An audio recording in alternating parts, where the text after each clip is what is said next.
Zdar Boh, dnes sa nachádzame v Dúbrave, na jednom z mnoha kopcov, nad jednou haldou. No a pri jednom zo 4 vstupov do opustenej štôlne Ignác Stredná. Vstupný portál bol zrekonštruovaný partiou dobrovoľníkov, taktiež vyčistili mnoho závalov v štôlni pomocou jednej banskej lokomotívy, ktorú tu aj nechali. Bohužiaľ sa nám nepodarilo nájsť. Ideme sa pozrieť dnu za železnú bránu. Štôlne Ignác Stredná má 4 vstupy, z toho jeden z nich je zavalený. Na to, koľko vstupov štôlne má, je to dosť slabý prievan. Štôlna patrila do rozsiahleho komplexu Bane Ignác. Bane Ignác mala 3 hlavné štôlne, a to Ignác Stredná, v ktorej sme teraz, Ignác Dolná, no a Ignác Horná. Takže sa tu prevažne antimon, ako v celej Dúbrave. Na niektorých miestach sa štôlne vytvárajú menšie závaly alebo padnuté kusy horniny. Je to z toho dôvodu, že sa v Dúbrave používal danubit. Danubit je výbušnina, ktorá sa používala hlavne v baniach. No a po každom výbuchu zanechala v stenách praskliny. Prišli sme k jednej z niekoľkých takýchto brán, alebo ako to nazvať. Netuším, na čo to mohlo slúžiť. Ak viete, prosím, napíšte mi to do komentára.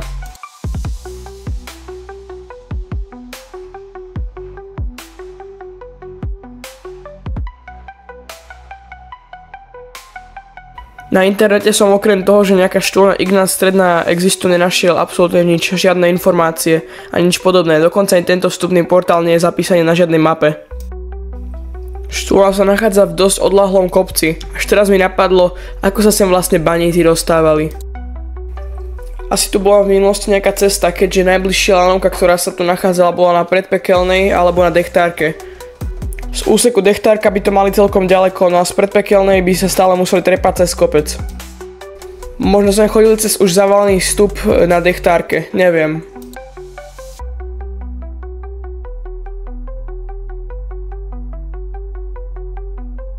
Na stene je stále nejaká tabuľka s údajom 31.7.1967, pravdepodobne rok razby tejto chodby, na to druhé neviem, čo znamená.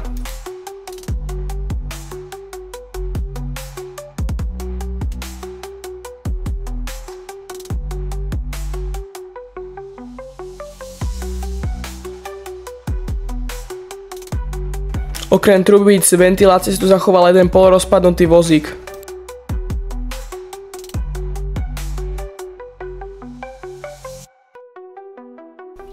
Na najnovších fotografiách zo štôlne, kde bola ešte odfotená lokomotíva, bola zaparkovaná presne tu.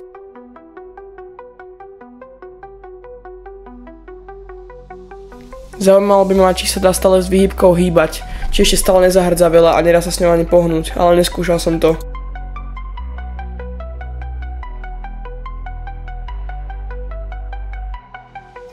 V tejto časti sú pážnice z nejakého dôvodu drevené, prehnívajú a rozpadajú sa.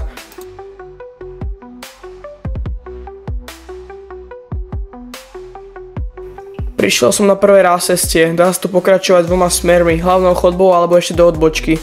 Do tej odbočky sa pôjdem pozrieť neskôr.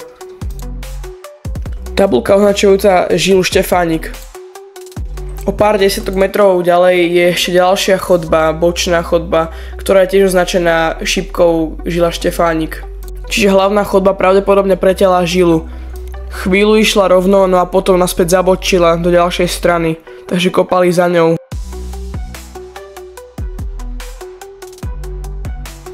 Tu pokračuje žila Štefánik, ideme sa tam pozrieť, ale ešte sa vám ospravedlňujem za horšie svetlo, keďže som s ním mal menšie problémy. V bokoch sú poukladané trubice ventilácie.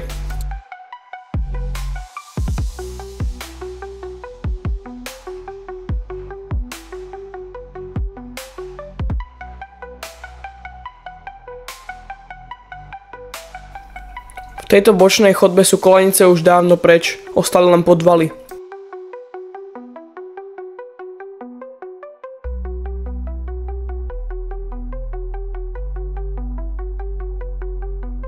Tu končí výstuž, po pár metroch končí chodba závalom, takže sa otáčame.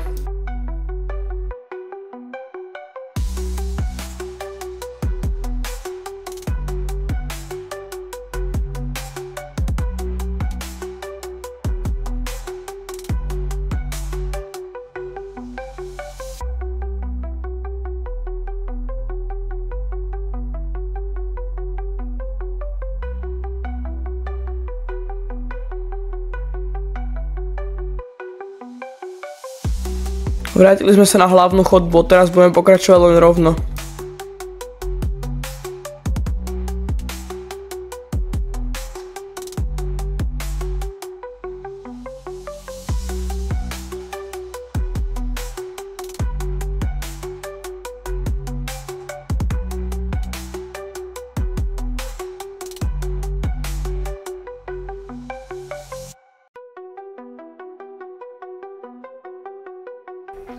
Baterka sa mi stále a stále zoslaboval, takže sme prešli len kúsok, približne ešte ďalších 500 metrov. No, možno, že aj viacej, ale potom sme sa proste otočili, keďže moja náhradná baterka bola naozaj slabá.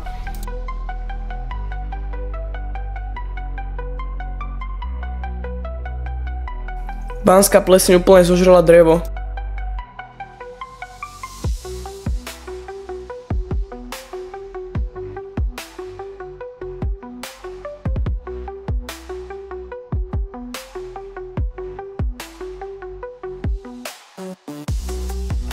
V tejto časti je stále prítomné potrubie na odvádzanie vody.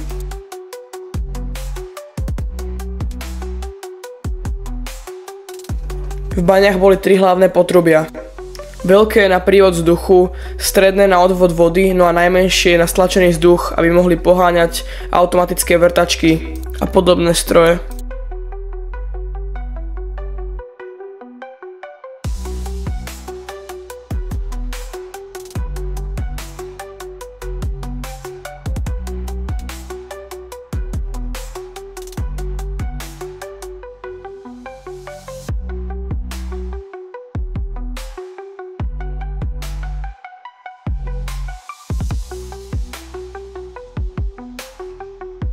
Na tomto mieste je výhybka, ktorá však pokračuje nikam. Myslel som si najprv, že to je remíza, ale potom som si všimol, že výhybka ide ďalej do steny. Zvláštne. V tejto časti chodby majú Heitzmanný tvar, z normálneho kruhového sa stali oválovité.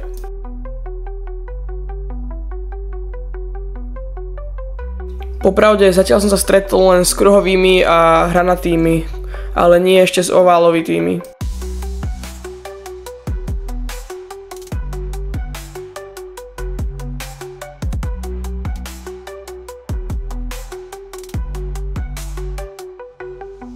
Na boku môžete vidieť kábel, ktorý sa tiahne celou štôlňou. Bol na svetla a elektronické zariadenia.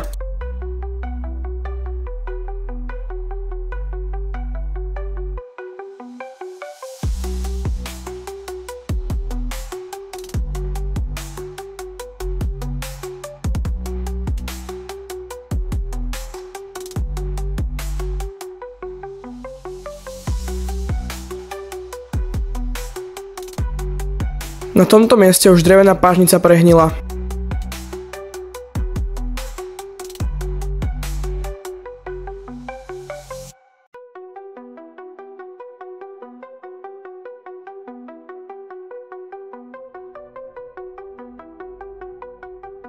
Na moje prekvapenie v tejto časti štôlň celkom málo vody.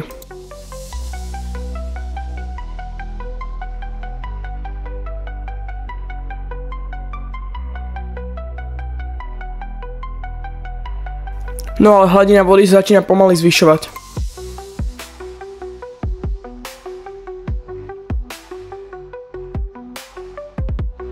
Bezpečnostná páska poukazuje na znížený úsek štôlne. Taktiež je tu aj jedna odbočka, ale tam sa nepôjdeme pozrieť.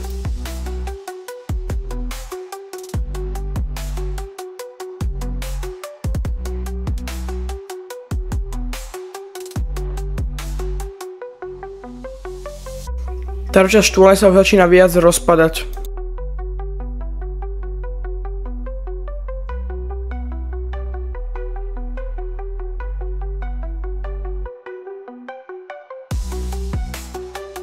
Prišli sme do časti bez výstuže. Skala tu bola natoľko pevná, že výstuž nemuseli pridať.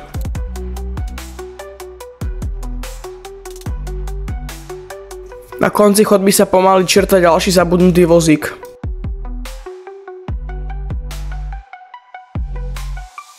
Pomaly mi dochádzajú baterky v baterke, taktiež sa tu zdvíhá voda a chodba začína byť trošku rozpadnutejšia.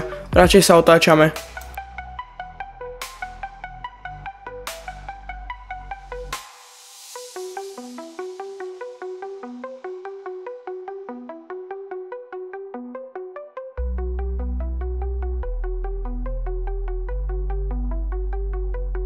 Na tomto krátkom úseku je výdreva.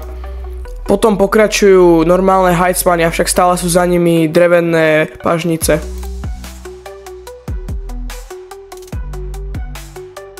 Typy výstuže sa na tomto úseku často striedajú.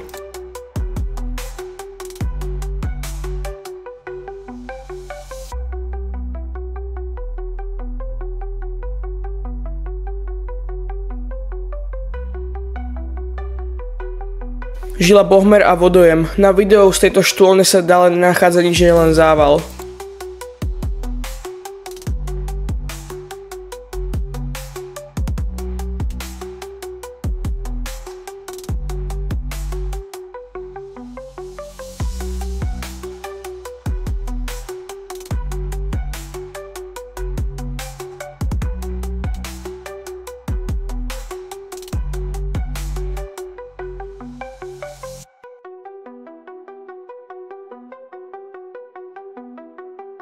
Je tu opretá železná kružnica z výstuže, z hajcmanu.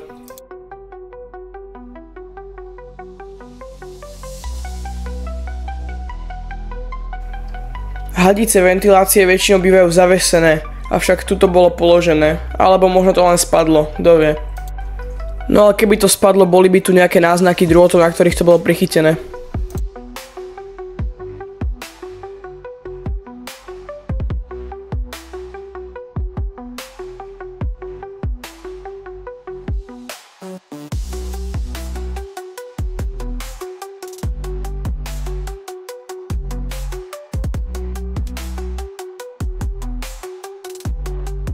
Ďalšia kružnica z výstuže.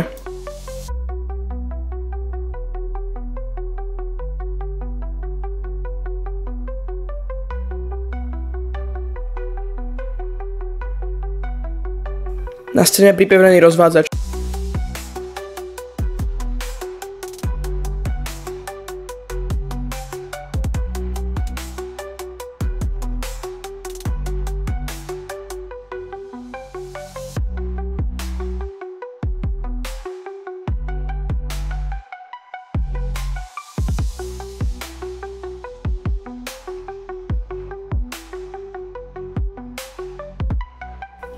Definitívny útlm ťažby v Dúbrave nastal v roku 1992.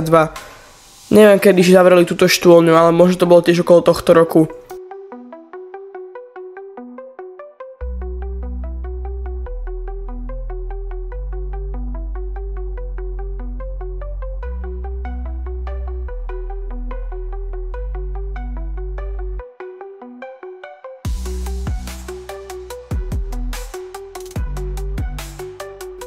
Na konci sa už objavilo denné svetlo, ale stále to je ešte nejaký ten meter k východu.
Prišli sme k prvej výhybke na žilu Štefánik, ideme sa tam pozrieť.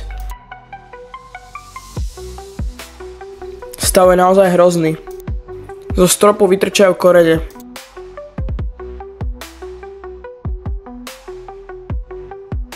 Pod súťou sú stále vidno zvyšky kolajníc.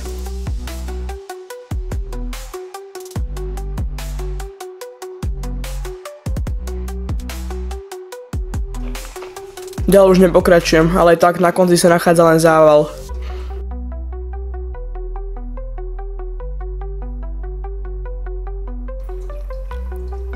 Celá podlaha je pokrytá suťou zmiešanou s hrdzavým železom a zhnitým drevom.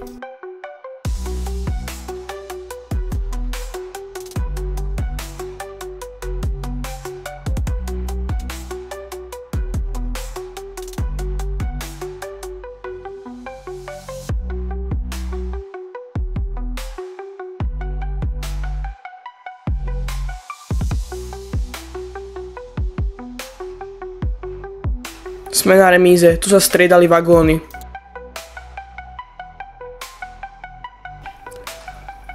Pod trúbkami sa nachádzajú krytiny zo výduchov na Škodovke, no a ešte viac ma zaujímalo to, že je tu gumáka z protichemického obleku. Naozaj zvláštne.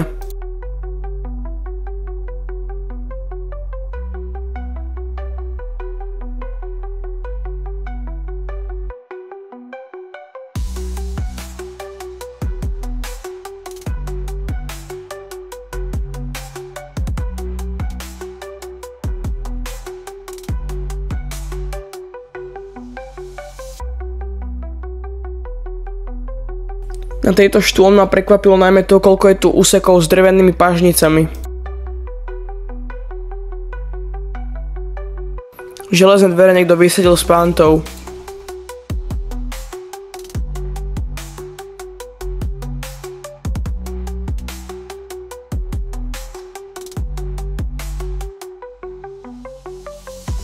Už sme takmer vonku, štôlni sme prešli približne 1,5 kilometra.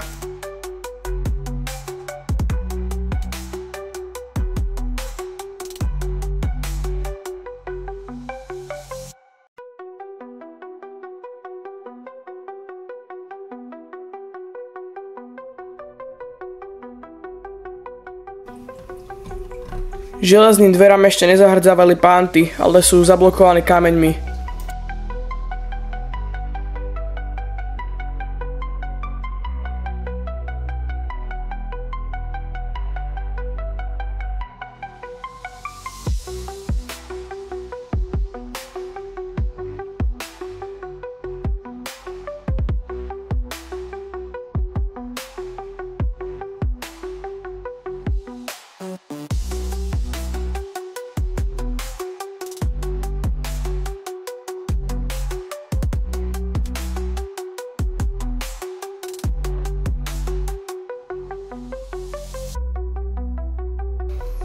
Sme vonku, po približne 3/4 hodine strávenej v podzemí.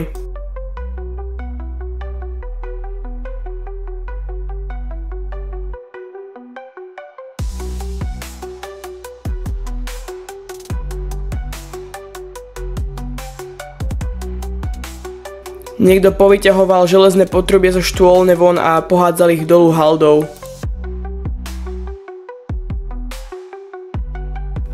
No ale výhľad odtiaľto, ten je naozaj úžasný. Takto vyzerá halda štôlne zo spodu. Dobre, to bolo len všetko, dúfam, že sa vám toto video páčilo, vidíme sa na budúce. Tak zdar Boh.